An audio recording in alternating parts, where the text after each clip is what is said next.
Déjame que empiece preguntándote un poco este título que hemos colocado nosotros de crecimiento global lento. Bueno, ¿es así o hay que matizar ahí algo?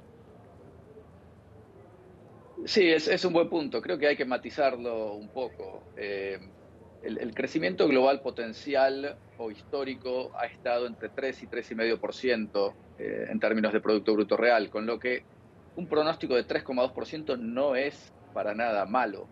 Pero como vos bien acabas de mencionar, ese crecimiento claramente no es parejo. Tenemos que las distintas economías, los distintos económicos están definitivamente comportándose de manera distinta. En el agregado, el crecimiento no va a ser, yo creo que no va a ser nada despreciable al final del día. Muy buen punto. Y ahí déjame que vayamos en la dirección de, bueno, las razones que pueden estar detrás de este crecimiento desparejo, desigual, que decías tú muy bien. Bueno, hay muchas, pero yo creo que es el comercio internacional, ¿no? Es importante que ahí sí hay claramente un rezago, hay algo que tiene que ver mucho con, bueno, con esas actitudes más de defensa de muchos países que están haciendo que el comercio internacional no esté nada pujante y sobre todo con la intención de China de seguir un poco por esa dirección, pese al avance que había hecho hace unos años de que se iban a enfocar más en la demanda interna, pero bueno, lo que vemos es que no van por ahí, que va más bien por el tema de exportaciones y que ahí se topan o se encuentran de frente con los proteccionismos que cada vez están creciendo más por muchos lugares del mundo. Este acercamiento ¿es así o qué me dices?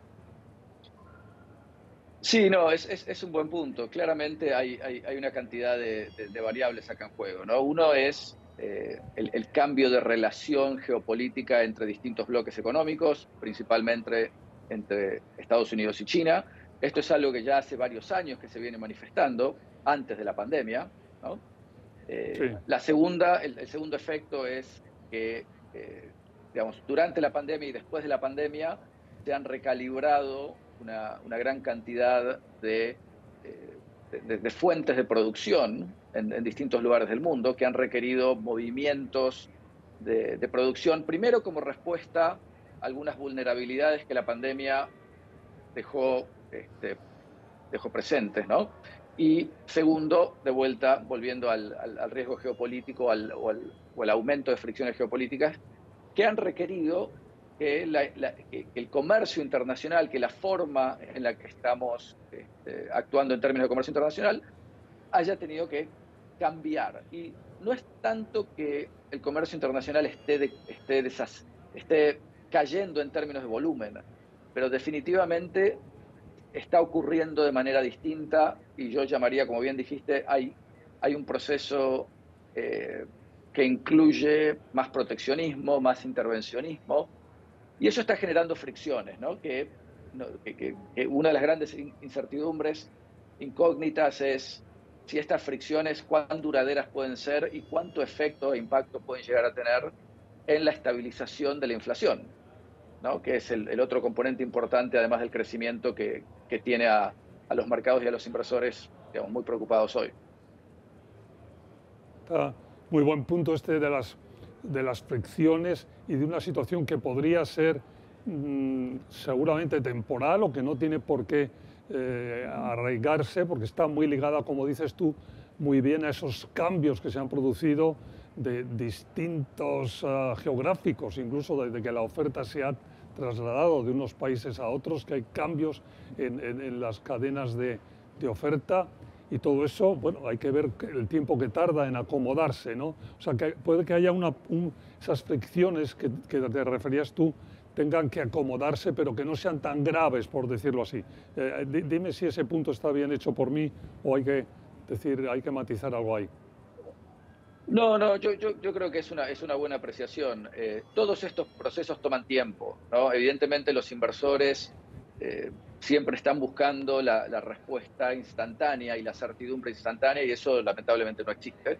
Y todos estos procesos de reajuste toman tiempo y recordemos nuevamente, la pandemia comenzó hace 4 años, ¿sí?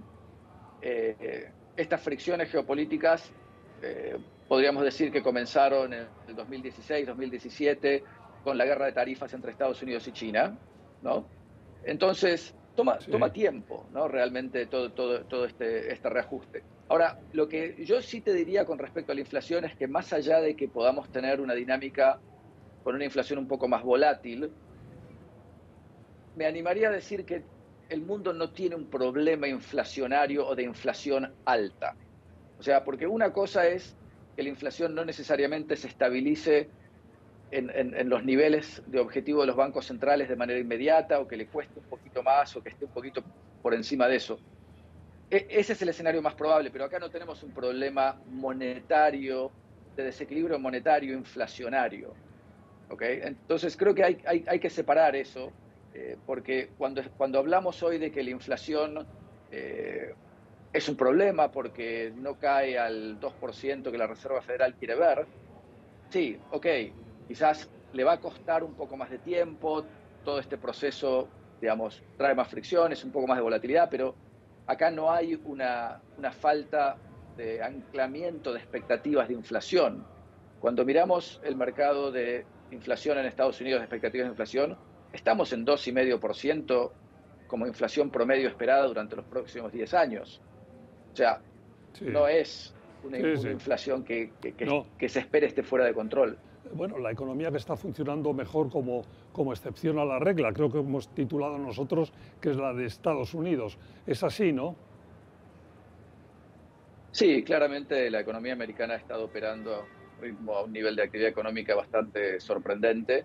Eh, digamos, el hecho de que la Reserva Federal haya subido los niveles de tasa de interés básicamente desde 0 a prácticamente 5,5% y que la economía no haya reaccionado de una forma un poco más marcada en términos de desaceleración ha sido claramente una gran sorpresa. Y todo eso evidentemente ha estado sorprendiendo también en términos de expectativas de inflación, con datos levemente más altos de lo que el mercado esperaba. Pero como decíamos antes, creo que es importante separar, eh, digamos, un nivel alto de inflación, que puede llegar a venir de un problema de un desequilibrio monetario, con un nivel de inflación que es simplemente un poco más alto de lo que el mercado esperaba o digamos que la desaceleración hacia el nivel objetivo del Banco Central simplemente no se haga a la velocidad que el mercado estaba esperando, ¿no? Entonces, vamos a decir que Que es un en muy buen. términos Déjame que estructurales salte para ahí, nosotros, déjame, sí, Jorge. sí, sí. No, perdón, déjame que salte hoy porque a mí me parece que ese es un muy buen punto.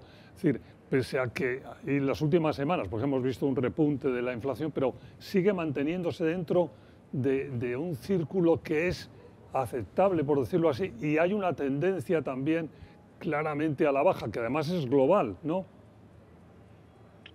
Correcto, no, sin duda. O sea, a ver, hay dos cosas, ¿no? La primera es, claramente es importante que el Banco Central mantenga su credibilidad con respecto a su objetivo de tasa de interés, ¿no? O sea, el Banco Central no debería Obvio. querer andar aceptando niveles mayores de tasa de interés. Ahora, también hay que reconocer que todos estos procesos de ajuste toman tiempo, ¿no? Y simplemente lo que está pasando acá es un reajuste de expectativas de desaceleración de inflación. Déjame que no tenemos mucho tiempo en el bloque y que introduzca otro brillante spot, otro ingrediente importante y muy brillante para esta economía, que es todo el tema de la revolución tecnológica, sobre todo la inteligencia artificial, la mejora de la productividad. ¿Qué tanto peso dais a ese ingrediente de este panorama favorable que tiene Estados Unidos económicamente en este momento? No, ese claramente va a ser un factor muy importante en términos de aumento de productividad, pero yo te diría que nuestra perspectiva es que en el corto plazo ese es un efecto menos importante o menos Menos, evidente que lo que el mercado está descontando. O sea, el mercado ya está descontando como que la aparición de la utilización de inteligencia artificial va a tener un efecto muy positivo y muy robusto en el crecimiento y en la productividad. Nosotros creemos que eso es cierto, pero que ese proceso de realmente ver esos aumentos de productividad va a tomar más tiempo de lo que el mercado hoy está descontando y es parte también de este proceso de digestión y de ajuste que hemos visto en los mercados en las últimas semanas.